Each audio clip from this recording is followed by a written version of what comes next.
નમસ્કાર વિદ્યાર્થી મિત્રો, ધોરણ 12 ભૂગોળમાં આપણે પાઠ ત્રીજો માનવીની પ્રાથમિક અને દ્વિતીયક પ્રવૃત્તિની વાત કરીએ છીએ.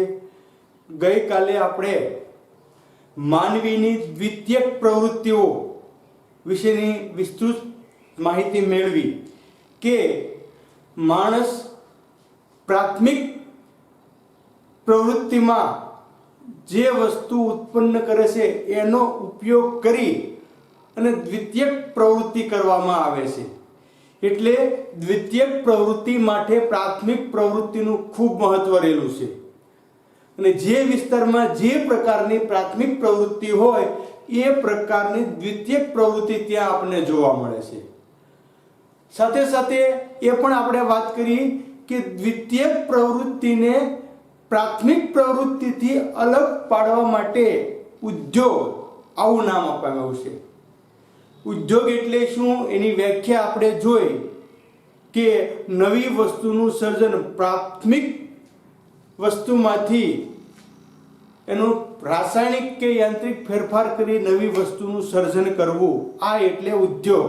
અને આજના દિવસે આપણે ઉદ્યોગનું વર્ગીકરણ કરવાનું છે. દ્વિતીયક પ્રવૃત્તિમાં જે ઉદ્યોગ છે અથવા દ્વિતીયક પ્રવૃત્તિને ઉદ્યોગનું નામ આપવામાં આવ્યું છે, આ ઉદ્યોગનું આપણે વર્ગીકરણ કરવાનું છે. તો આજે આપણે જોઈશું ઉદ્યોગનું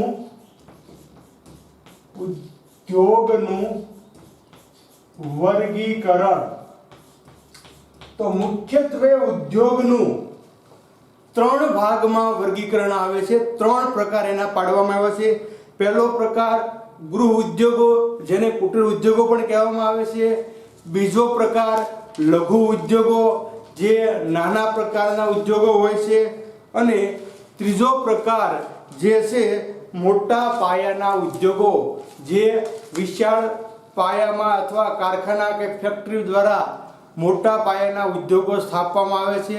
તો આપણે ક્રમાનુસાર જોઈએ. સૌપ્રથમ પહેલો વાત છે કે ગૃહ ઉદ્યોગો, જેને કુટીર ઉદ્યોગ પણ કહેવામાં આવે છે. કુટીર ઉદ્યોગ. કુટીર શબ્દનો અર્થ આમ જોવા જઈએ તો ઝૂંપડી થાય, અર્થાત જે ઉદ્યોગ ઘરમાં રહીને કરવામાં આવે છે આવા ઉદ્યોગને આપણે કુટીર ઉદ્યોગ તરીકે ઓળખીએ છીએ.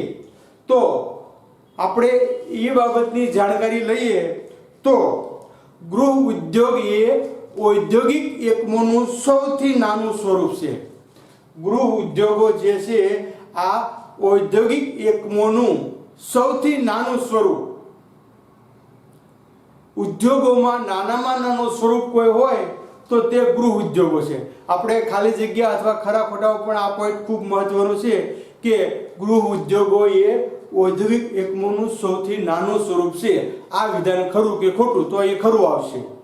એવી રીતે આમાં હાથ કારીગરી કે શિલ્પકાર, હાથની કળા દ્વારા હાથ કારીગરી કે શિલ્પકાર, શિલ્પ કોઈ પણ કલાકાર છે અથવા કારીગર છે, એ પોતાના કુટુંબના સભ્યોની મદદથી, જો બીજા કોઈની વાત નથી, પોતાના કુટુંબના સભ્યોની મદદથી સ્થાનિક કાચા માલમાંથી તૈયાર માલ સામાન્ય સાધનો વડે તૈયાર કરે છે અને પોતાના ઘરમાં જ ચીજ વસ્તુનું નિર્માણ કરે છે. જો ગૃહ ઉદ્યોગ એટલે સમજ્યો કે જેમાં કારીગર અથવા શિલ્પકાર પોતાના કુટુંબના સભ્યોની મદદથી સામાન્ય સાધનોના ઉપયોગ દ્વારા પોતાના ઘરમાં જ આજુબાજુના સ્થાનિક કાચા માલમાંથી તૈયાર માલનું નિર્માણ કરે છે. પોઈન્ટ આપણે જોઈ લઈએ તો ગૃહ ઉદ્યોગો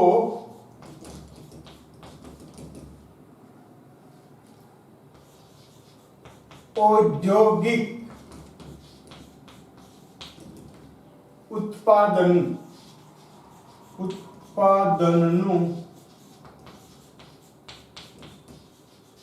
સૌથી નાનું સ્વરૂપ.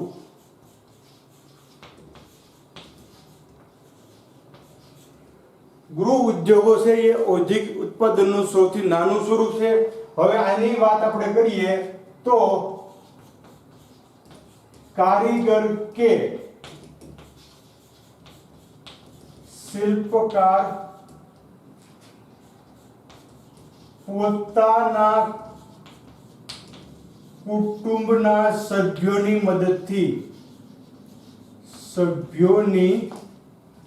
મદદથી સ્થાનિક કાચા માલનો ઉપયોગ કરી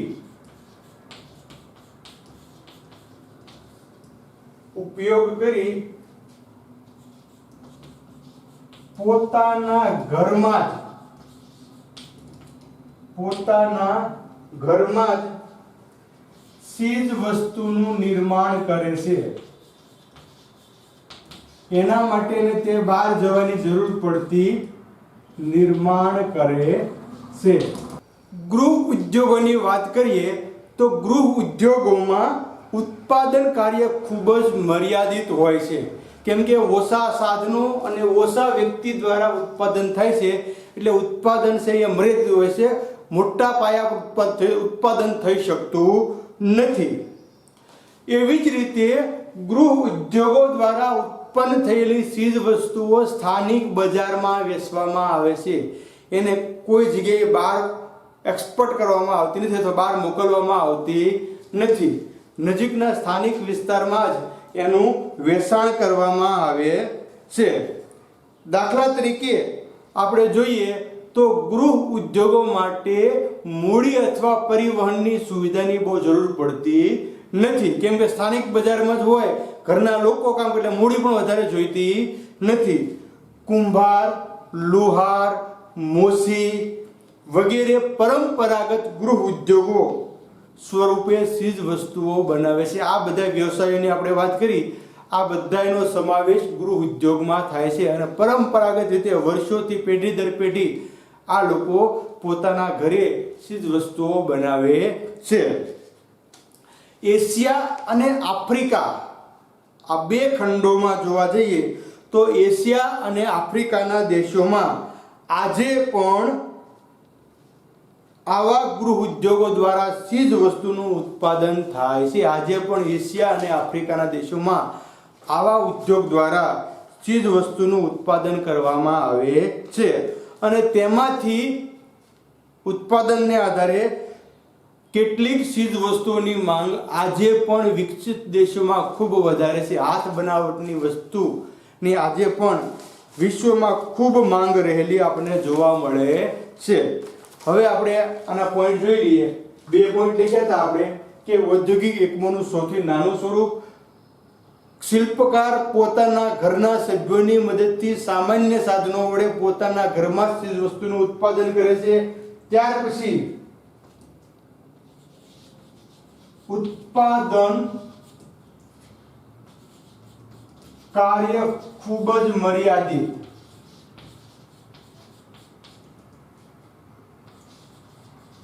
ઉત્પાદનમાં ચીજ વસ્તુનું ઉત્પાદન જે છે એ ઓછું થાય છે. પછીનો પોઈન્ટ આપણે જોઈએ તો ઉત્પાદન કરવામાં આવેલી ચીજ વસ્તુઓનું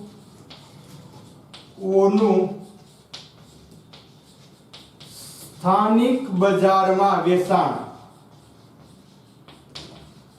જો તમામ ગૃહ ઉદ્યોગના પોઈન્ટ છે, આ પોઈન્ટ તમે લખી યાદ કરી લો એટલે તમારે ઓટોમેટિક એની આગળ પ્રત્યયો લગાડવાથી આખી શોર્ટ નોંધ કે 2 માર્કનો પ્રશ્ન બની શકે છે. કાચી તૈયાર કરવામાં આવતી ચીજ વસ્તુઓનું સ્થાનિક બજારમાં વેચાણ કરવામાં આવે છે. કુંભાર, લુહાર, મોસી વગેરે પરંપરાગત ગૃહ ઉદ્યોગ કુંભાર, લુહાર, મોચી વગેરે પરંપરાગત ગૃહ ઉદ્યોગ સ્વરૂપે ચીજ વસ્તુનું નિર્માણ કરે છે. એવી જ રીતે આપણે જોઈએ તો એશિયા અને આફ્રિકા, એશિયા અને આફ્રિકામાં આવા ગૃહ ઉદ્યોગો દ્વારા ઉત્પાદન થાય છે અને આ ચીજ વસ્તુની વિકસિત દેશોમાં આજે પણ ખૂબ માંગ છે. આ ચીજ વસ્તુની વિકસિત દેશોમાં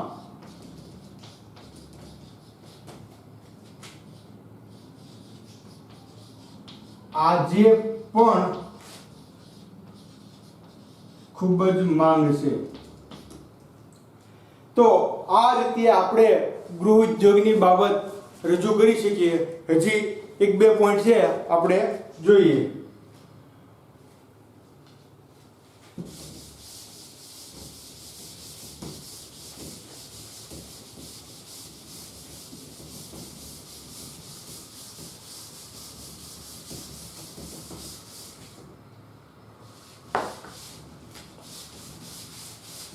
આપણે જે પોઈન્ટ જોયો તો કે ગૃહ ઉદ્યોગોમાં મૂડી કે પરિવહનની નોંધપાત્ર અસર કરતા નથી, કેમ કે એને સ્થાનિક બજારમાંથી જેને કાચો માલ મળે અને સ્થાનિક બજારમાં તૈયાર ચીજ વસ્તુ વેચવાની હોય છે.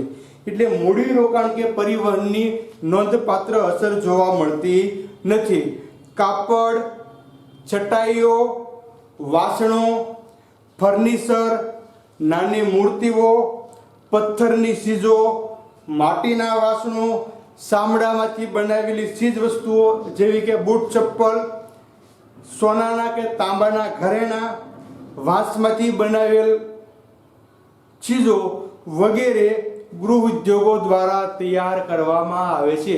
હવે પછીનો પોઈન્ટ જે છે કે ગૃહ ઉદ્યોગોમાં કઈ કઈ ચીજ વસ્તુનું નિર્માણ કરવામાં આવે છે, તો એ આપણે ગૃહ ઉદ્યોગમાં જ લખી શકીએ કે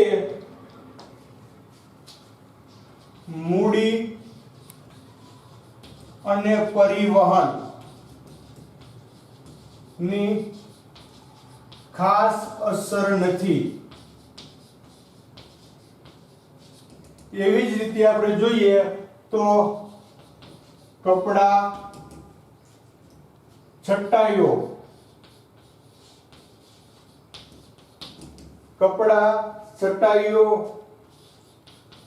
વાસણો,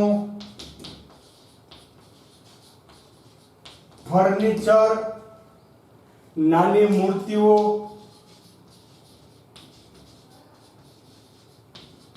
પથ્થરની ચીજો, માટીના વાસણો, પથ્થરની ચીજો, માટીના વાસણો, ચામડાની બનાવટ, ચામડાની ચીજ વસ્તુઓ, બૂટ, ચપ્પલ વગેરે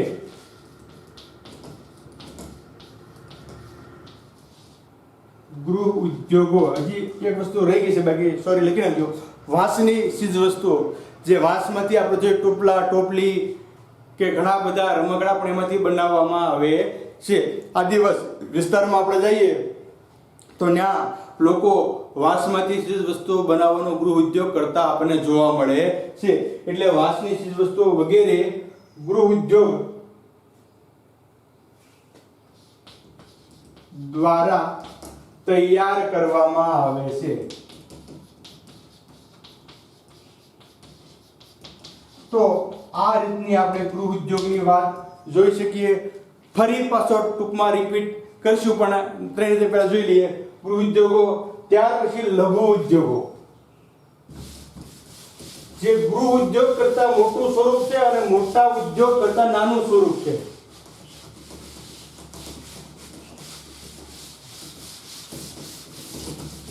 તો બીજું સ્વરૂપ આવશે લઘુ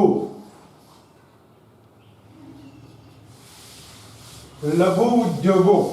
તો લઘુ ઉદ્યોગોની આપણે વાત કરીએ તો લઘુ ઉદ્યોગોમાં શક્તિ સંચાલિત સાધનો અને કૌશલ્ય ધરાવતા કારીગરનો ઉપયોગ કરી અને ઉત્પાદન કરવામાં આવે છે.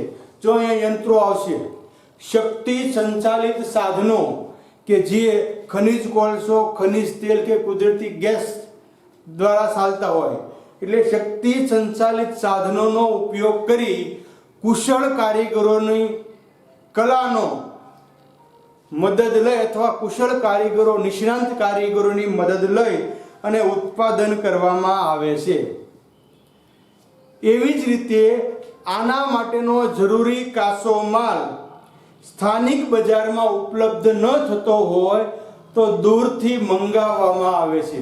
જો અહીંયા પરિવહનની જરૂરિયાત નિર્માણ થશે, કેમ કે માલ જે છે દૂરથી સ્થાનિક બજારમાં ન મળતો હોય તો દૂરથી મંગાવવો પડે છે, એટલે પરિવહનની સુવિધાની જરૂર પડે. ગૃહ ઉદ્યોગની તુલનામાં લઘુ ઉદ્યોગનું કદ વિસ્તૃત હોય છે. મોટા પાયા ઉપર મોટા ઉદ્યોગ કરતાં સીમિત હોય, પણ ગૃહ ઉદ્યોગની સરખામણીમાં લઘુ ઉદ્યોગનું કદ વિસ્તૃત આપણને જોવા મળે છે. રોજગારીની પણ વિપુલ તકો હોય છે અને સ્થાનિક લોકોની આવક વધે છે, જેના કારણે સ્થાનિક લોકોને આવકમાં ફાયદો થાય છે. આગળ આપણે જોઈએ તો ભારત, ચીન, ઇન્ડોનેશિયા અને બ્રાઝિલ વગેરે દેશોમાં લોકોની રોજગારી વધે તે માટે લઘુ ઉદ્યોગોના વિકાસ માટે સ્થાનિક સરકાર પણ પ્રયત્નશીલ રહે છે.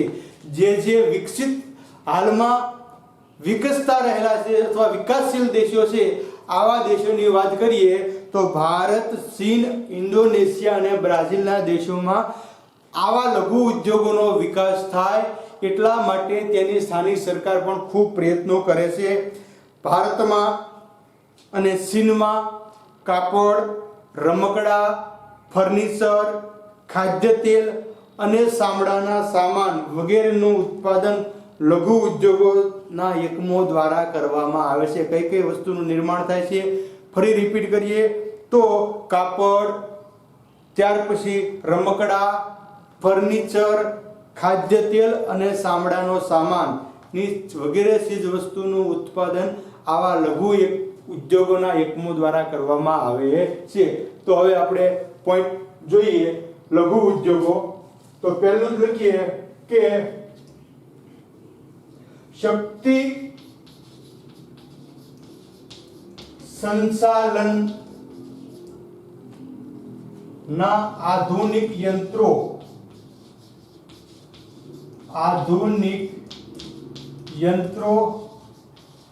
અને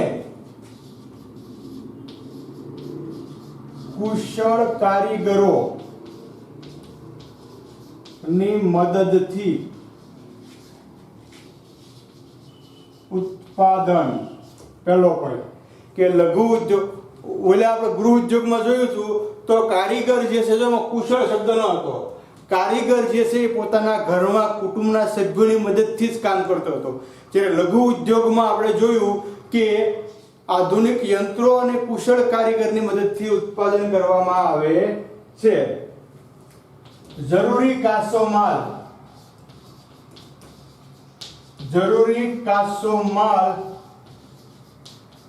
સ્થાનિક બજારમાં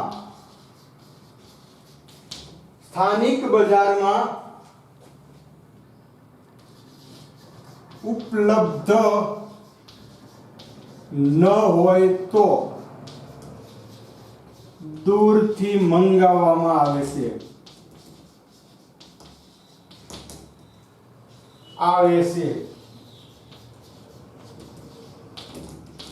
જરૂરી કાચો માલ સ્થાનિક બજારમાં ઉપલબ્ધ ન હોય તો દૂરથી મંગાવવામાં આવે છે. ત્યાર પછી જોઈએ તો ગૃહ ઉદ્યોગો કરતા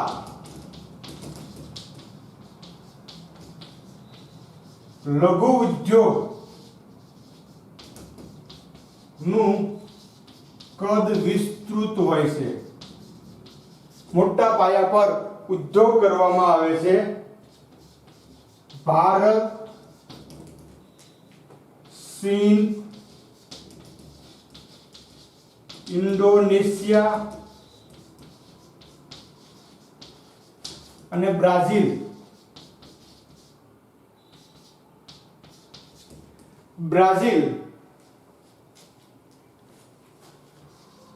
દેશોમાં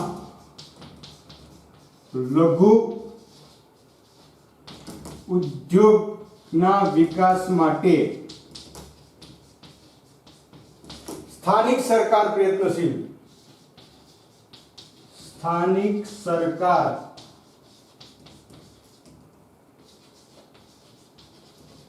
પ્રયત્નશીલ રહેશે. અને છેલ્લે કઈ વસ્તુ આપણે જોયું તો ભારત અને ચીનમાં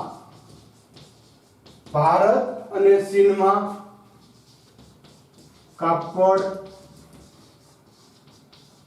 રમકડા, ફર્નિચર, ખાદ્ય તેલ, ચામડાની ચીજો વગેરેનું ઉત્પાદન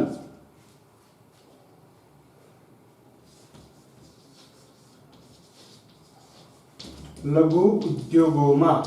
તો અહીંયા સુધીની બાબત આપણે લઘુ ઉદ્યોગ જોઈએ, તમામ પોઈન્ટ જોઈએ એટલે આપણે એનો સરળતાથી લખાણ આપણે છે એ કરી શકીએ. હવે ત્રીજો પ્રકાર છે મોટા પાયાના ઉદ્યોગો, જેની આપણે વાત કરીએ. તો મોટા પાયા એટલે ઉદ્યોગનું છેલ્લું સ્વરૂપ છે. ખૂબ જ મોટા કારખાનામાં એક સાથે વિપુલ પ્રમાણમાં ઉત્પાદન કરવામાં આવે છે.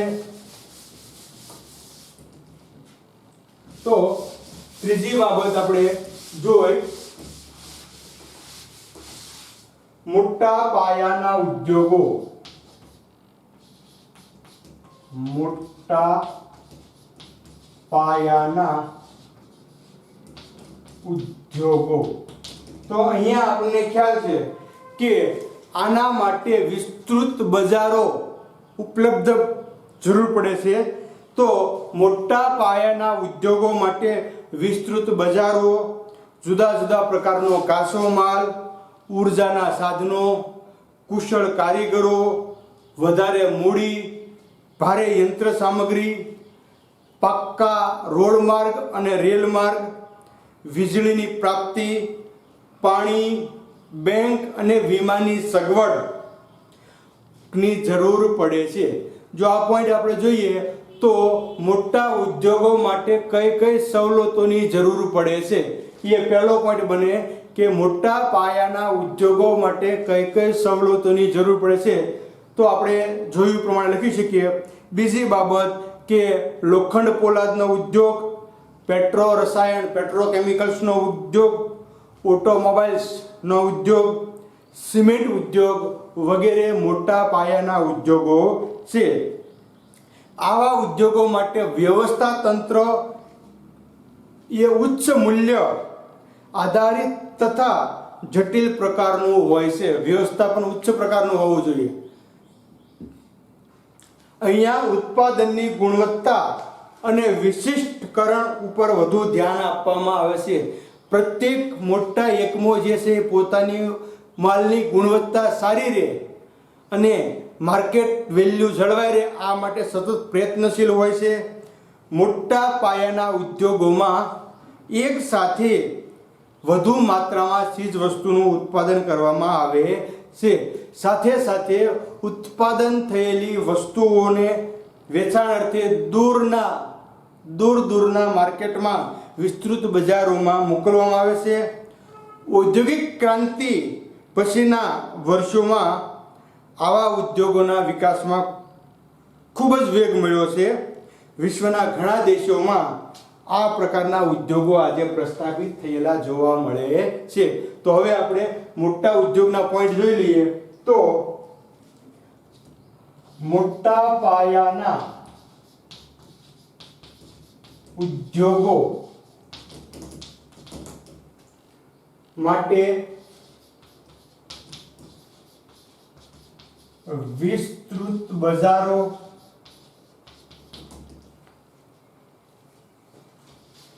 જુદા જુદા પ્રકારનો કાચો માલ, જેવો ઉદ્યોગ એવો કાચો માલ જોઈએ. દાખલા તરીકે કાપડની ફેક્ટરી નાખી હોય તો કાપડ માટે જરૂરી રેસા અને રૂ મળી રહે, આની જરૂર છે. એવી જ રીતે સિમેન્ટની ફેક્ટરી નાખી હોય તો સિમેન્ટ માટે ચૂનાનો પથ્થર, જીપ્સમ, આ બધી વસ્તુઓ મળી રહેવી જરૂરી છે. લોખંડ બનાવવાનું કારખાનું હોય તો લોખંડનો કાચો માલ મળી રહે, આ જરૂરી છે. એટલે બજારોની સાથે સાથે જુદા જુદા પ્રકારનો કાચો માલ, ઉર્જાના સાધનો, એના માટે જરૂરી ઉર્જા, કુશળ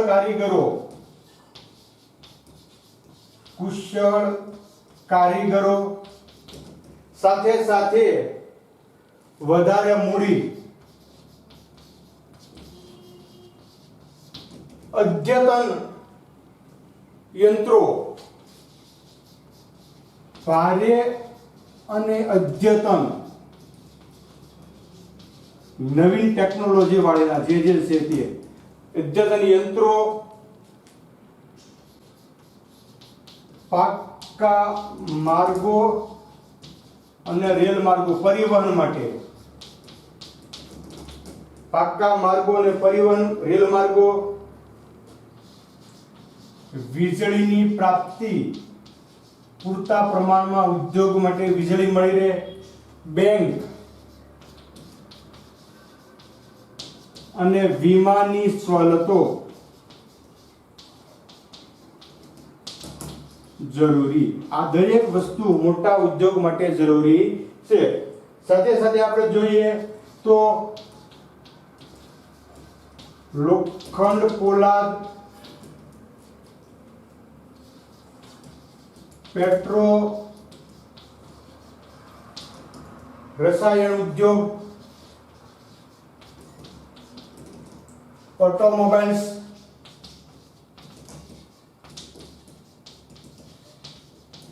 અને સિમેન્ટ વગેરે મોટા પાયાના ઉદ્યોગો જોવા મળે છે. હવે આના માટે વ્યવસ્થા તંત્ર ઉચ્ચ મૂલ્ય આધારિત, વ્યવસ્થા તંત્ર ઉચ્ચ મૂલ્ય આધારિત તથા જટિલ પ્રકારનું.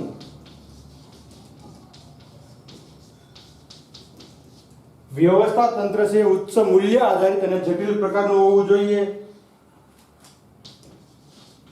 ઉત્પાદનની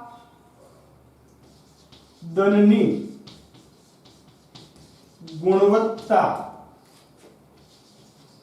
અને વિશિષ્ટકરણ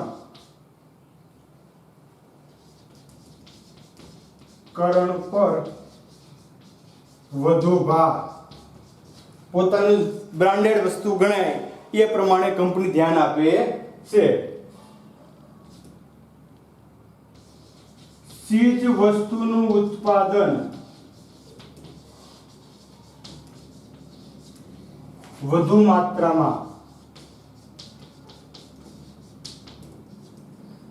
માત્રામાં અને ઉત્પાદન વેચાણ અર્થે દૂરના બજારોમાં અને છેલ્લે ઔદ્યોગિક ક્રાંતિ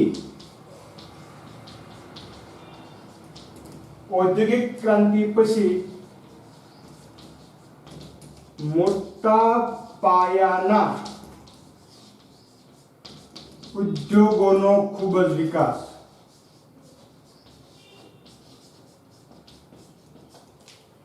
મોટા પાયાના ઉદ્યોગોનો ખૂબ જ વિકાસ. અને આજે વિશ્વના ઘણા બધા દેશોમાં આ પ્રકારના ઉદ્યોગો છે એ પ્રસ્થાપિત થયા છે. તો અહીંયા સુધીની બાબત આપણે વિદ્યાર્થી મિત્રો જોઈ. પાઠ 3માં આપણે કુલ માનવની આવક માટેની જે આર્થિક પ્રવૃત્તિ છે 5 પ્રકારની પ્રવૃત્તિઓ છે એમાંથી આપણે પ્રાથમિક અને દ્વિતીયક પ્રવૃત્તિનો અભ્યાસ કર્યો. મુદ્દાસર મેં તમને અહીંયા નોટ એટલે કે બ્લેક બોર્ડમાં અથવા બોર્ડ ઉપર તમામ વિગત લખેલી છે. આ વિગત તમે જોઈ લો. આના બહાર એક પણ પ્રશ્ન ક્યારે રહેતો નથી. એટલે આપણે જે બાબત જોઈ ફરી ટૂંકમાં કહી દઉં તો પ્રાથમિક પ્રવૃત્તિમાં આપણે જોયું હતું શિકાર અને સંગ્રાહક વૃત્તિ, પશુપાલન, ત્યાર પછી ખેતી અને ખનન. એવી જ રીતે આપણે દ્વિતીયક પ્રવૃત્તિમાં એની ચર્ચા કર્યા પછી એના 3 પ્રકાર છે: ગૃહ ઉદ્યોગો, લઘુ ઉદ્યોગો અને મોટા પાયાના ઉદ્યોગો. આનો આપણે વિસ્તૃત જે છે એ અભ્યાસ કર્યો છે. અહીંયા સુધીમાં આપણે કુલ 7 લેક્ચર દ્વારા પ્રકરણ 3 પૂર્ણ કરીએ છીએ. હવે પછી હું તમને આના પ્રશ્નો વોટ્સઅપના માધ્યમથી મોકલીશ, જે તમે પાકી નોટબુકમાં લખી નાખજો. એટલે અત્યાર સુધીની તમામ પાકી નોટબુક આપણી સાથે થતી જાય, જેથી કરી આપણે હવે પછીના સમયમાં ફરી પાછો સમયનો યોગ્ય સદુપયોગ કરી શકીએ. તો આશા રાખું છું કે 7 લેક્ચરના દ્વારા આખું પ્રકરણ તમને સમજાઈ ગયું છે. જરૂર પડે તો તમે ફરી પાછો વિડીયો યુટ્યુબ ઉપરથી આપણો જોઈ શકો છો. એવું નથી કે એકવાર જોવાઈ ગયું એટલે પૂરું થઈ ગયું. આ તો ખરેખર આમ અગવડતા છે, પણ તમારા માટે ખૂબ સવલતો પડી છે. આપણી યુટ્યુબ ચેનલ કર્મયોગ સ્કૂલ ઉપર વિડીયો પડ્યા છે. તમારે કોઈ પણ વિડીયો જોવો હોય તો તમે ફરી પાછો એ જોઈ શકો છો. અહીંયા સુધીની બાબત આપણે રાખીએ. હવે પછી ફરી પાછા નવા પ્રકરણ સાથે મળીશું. ખૂબ ખૂબ ધન્યવાદ.